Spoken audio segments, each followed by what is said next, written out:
Welcome back, Sports Nation and my champions, and today's fantasy focus will be shifted to the Arizona Cardinals.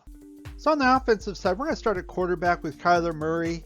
He ended up as QB3 last year. He's being drafted in the 4th round right now as 3rd quarterback selected, and I think this is solid value. Now, given his passing statistics, not so much.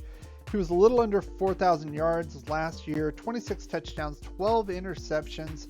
But his bread and butter is running that ball and scrambling around. He had over 800 rushing yards and 11 rushing touchdowns last year.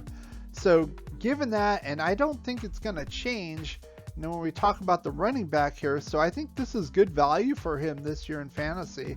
Now, that starting running back currently is Chase Edmonds, who finished RB25 last year.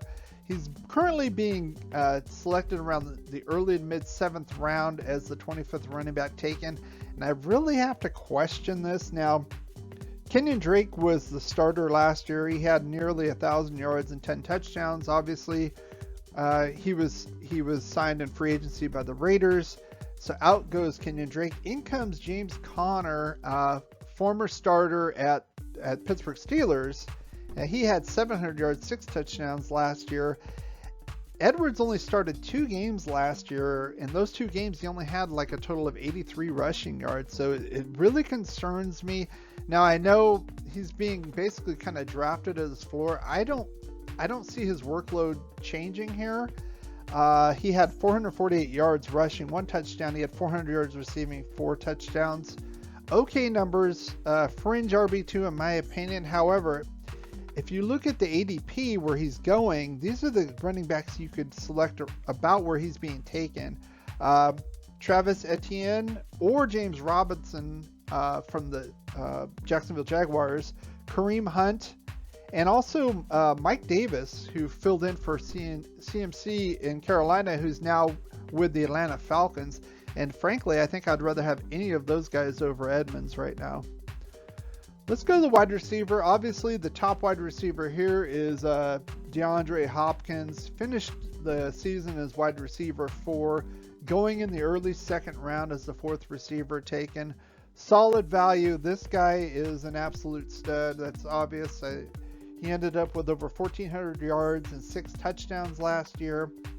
And he's had at least 1,100 yards and over 100 receptions for the last 3 seasons. That includes being traded to Arizona last year, coming into a new offensive scheme, new team, new quarterback. My only knock on Hopkins is if you are playing in a standard league, he is not worth a wide receiver for. He does not get the touchdowns. He hasn't had double-digit touchdowns since the 2019 campaign. So the last 2 seasons, he has not. So I would say if you're in standard league, I would go with him for about wide receiver 9 or 10.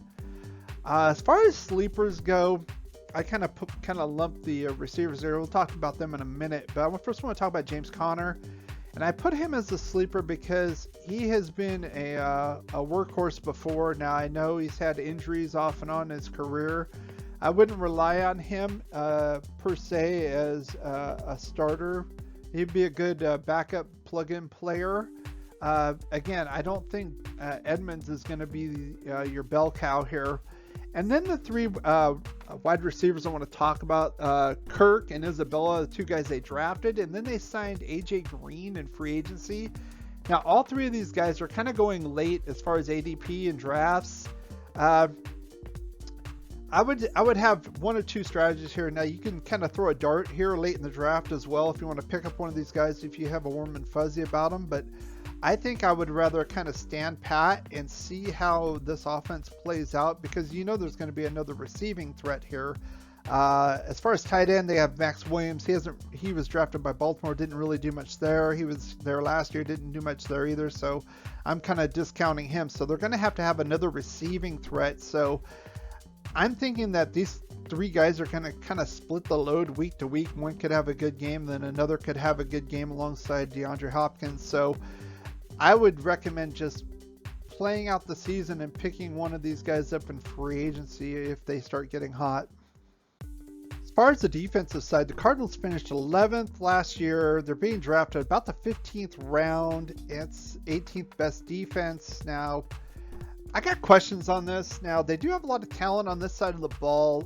They have lost some significant talent as well. Buda Baker, one of the best free safeties in the game. Chandler Jones, dominant pass rusher. He was hurt last year. He had a bicep injury. He's going to be coming back.